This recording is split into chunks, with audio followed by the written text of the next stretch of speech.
La phrase du jour. Salut les amis, alors comment vous allez? J'espère que le week-end s'est très bien passé, que vous vous êtes bien amusés et reposés. Cette semaine, nous commençons avec de belles phrases, de nouveaux mots où nous allons utiliser des accents sur le E. Tu te rappelles, pendant les voyelles, nous avons vu que très souvent, on pouvait faire chanter la lettre E avec E. Et tout de suite, on va commencer la phrase du jour. Après la prière, virgule, je vais peut-être manger des bonbons.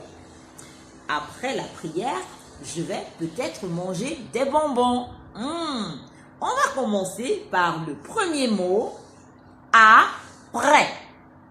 Après. En français, c'est un adverbe. Ça veut dire que tu vas faire quelque chose et ensuite, tu feras autre chose. Après.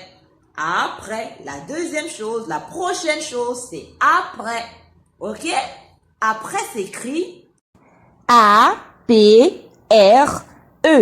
Accent grave. S. E accent grave, c'est ça qui fait le son est vrai. S'il n'y avait pas d'accent, ça se lirait âpre.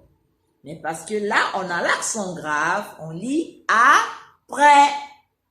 Alors, le deuxième mot, prière. La prière, c'est quand on parle à Dieu. Seigneur, s'il te plaît, je veux apprendre à écrire beaucoup de mots en français. Je veux être intelligent. Ah oui, là, on fait une prière.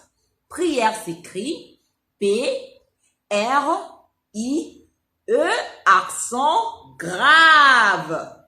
R-E, prière.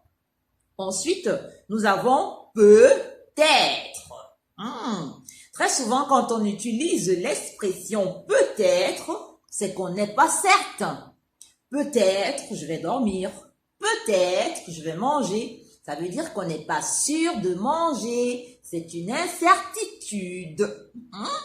Mais là, aujourd'hui, tu vas certainement apprendre à écrire peut-être. Peut-être s'écrit P-E-U-T, ça fait peu, le verbe de pouvoir. Et il y a un trait d'union. Ensuite, être. E accent circonflexe. T-R-E. Là, c'est le verbe être. Peut être. Et avec le trait d'union, on fait ce qu'on appelle la liaison et on lit peut-être. On lit le T avec le E accent circonflexe T. Et on lit peut-être. OK? Ensuite, nous avons des. C'est un article indéfini, des bonbons. C'est toujours pour signaler le pluriel. Il y a plusieurs bonbons. Des s'écrit D-E-S, tout simplement. Alors, mon ami, aujourd'hui, j'ai pris le temps de vous expliquer ces mots. En semaine, nous allons les réviser et nous irons plus vite. Alors, on se voit demain pour une autre phrase, pour de nouveaux mots. Bye, bye, bye!